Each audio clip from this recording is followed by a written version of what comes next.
What's up everyone, it's Russo. I hope everyone is doing well. Welcome to my throwback videos of my first test cycle. Please keep in mind that these videos are very old and I am re-uploading them to enjoy the cringe and to show my full honest journey and to document all the side effects and all the negatives I experienced. This is for entertainment purposes only, but I am going to plug my Instagram. Please subscribe here because I will be documenting my next cycle in video format similar to this first cycle. But if you need to message me, get a hold of me, and want to see what I currently look like, please follow me on Instagram at RussoLifts.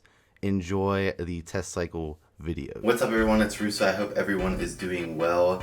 Today's topic video is stemmed from a comment I received on the channel. So I always read through everyone's comments. Don't have time to answer everyone on YouTube. If you want to talk to me directly, please follow me on Instagram at RussoLifts and shoot me a direct message and I will eventually get to you. But Steven had a comment that I want to make in a separate video because I think it needs explained. So he said, SARMs are so iffy results without any side effects of steroids, but yet they make SARM AIs, which is super contradicting, especially since there's no real research behind it. So, first off, if you guys are new to my channel and new to me in general, I'm just into SARMs really and PEDs and like documenting them, both the good and the bad, because I believe that information really isn't out there in my opinion. It's in the forums, but you have to dig around. There's so much bro science going around there that I kind of just wanted to document, you know, everything I did, all my progress, what I did to get this progress, side effects I had, the whole 9 yards, and I feel like people could really benefit from it, even if they're never thinking about going enhanced. You know, at least they'll definitely know more than the average, you know, juice to the gills dumbass. So, I'm gonna address this, and again, I am not the, you know, SARMs, you know, pusher that, you know, sells fairy tales and lies. But the thing is, I've documented all my personal cycles with my lab rat, and like everything as far as my solo runs of Austrian, my solo runs of RAD140, my solo runs of LGD43, my own personal SARM stacks that I personally put together and got results with, as well as my steroid plus SARM stacks, which is, you know, to minimize the side effects of steroids but yet get more results than just running tests, and you know, the synergy between a test base and SARMs, and like bringing SARMs to that next level, because you know, some SARMs do cause a lot of suppression. Like I said, I want to address why AIs are with SARMs. So I originally made a video probably a year and a half ago. It was titled SARMs Gave My Friend Gyno, and this was back when everyone's like, oh, you need no AI with SARMs at all, blah blah blah. The clam just wants to decide to leave the set because he's tired of hearing the same bullshit, I guess. But you never need, you know, AI. If you need an AI with the SARM is fake. Like, it's impossible. So I went on camera. You know, my friend had some estrogen issues, like many people have messaged me. Again, a lot of people message me. You know, I answer hundreds of people a month about their experiments, and I get a lot of feedback. A lot more feedback than someone just researching on the internet, and I get a lot more blood work than people probably think too, and it's not publicly on the internet either. So I can really tell when, you know, something's up. So this is where it comes down to, why is an AI needed with SARMs? Okay, so let's break it down as simple as possible. Your body naturally produces testosterone that converts to estrogen and DHT when it's floating around and not binded. Okay, add in the SARM. The SARM is like a McLaren. The testosterone is like, you know, like a Mustang. The McLaren is gonna beat the Mustang to the parking spot, to the AR, androgen receptor, and the Mustang is not going to bind, and it's gonna convert to estrogen or DHT.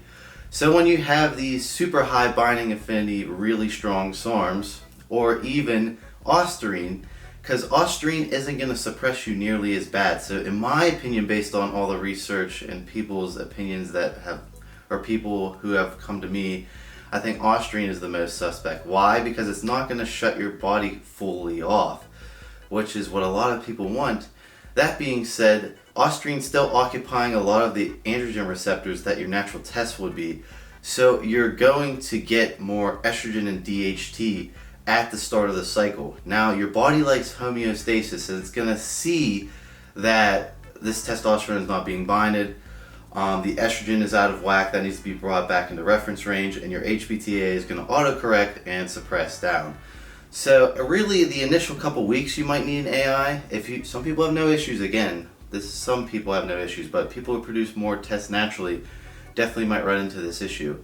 An AI would be there in the first couple of weeks to combat that issue of the quote-unquote spillover from the SARMS. Now, do you need to blast the AI or utilize the AI for your lab rat throughout the entire cycle? No, because eventually your body's going to suppress down and it's going to not produce nearly as much natural tests because you're adding in exogenous androgens that are occupying the AR, and you're going to have no issues.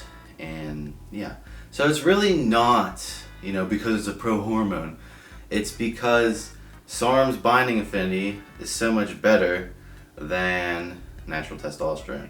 So that's why SARMs may need an AI. In my opinion, having a $30, $40 AI just on hand if you're experimenting around will save you from getting gyno surgery down the road. I don't understand the big deal. Like $40, like I can spend $40 easily at the grocery store in like a couple minutes.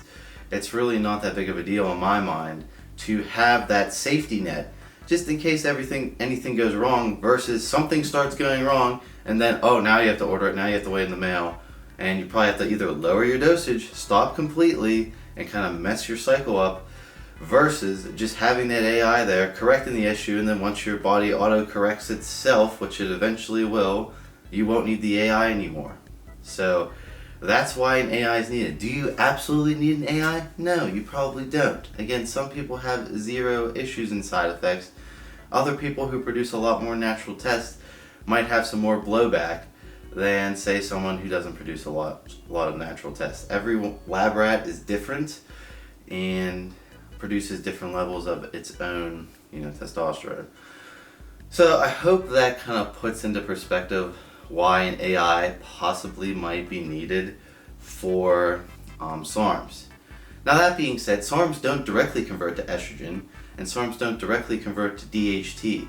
So you're already saving on a ton of side effects. So there are steroids out there that are going to convert to even more like powerful estrogen, basically, that you're definitely going to need an AI.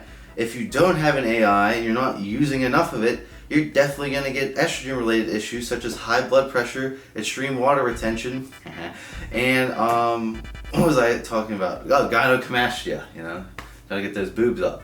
So yeah, SARMs really are lower risk than gear, no doubt in my mind. So yeah, there's no real research behind it besides binding affinity. So binding affinity is very important when it comes to SARMs, and SARMs have very high binding affinities. They're very strong at binding to the AR, and there's plenty of studies showing off the binding affinities of R8140, of S23, and I believe there's one of Ostrine, because that's the pharmaceutical companies bragging how hard it binds to the AR, androgen receptor. So I hope that kind of clears and people understand, where I'm coming from, where I recommend an AI. But in my opinion, if you're, messing around with exogenous androgens, why would you not have an AI as a safety net just in case? Save yourself a lot of issues if you just have that always on deck. And I guarantee you're not just going to play around with your lab rat with one SARM cycle, so you always have that down the road for something else, or you can give it to a friend who absolutely needs an AI down the road. But you might run into issues, you might not run into issues, but that is the science behind why you would need an aromatase inhibitor, and it's basically from your own natural tests not binding to its own AR because the SARMs are beating it to the receptor. So, hope you learned something. If you did, feel free to thumbs up the video so more people see it as well. Subscribe to the channel and follow me on Instagram at RussoLifts in case anything happens to this channel. I hope to see you in my next video.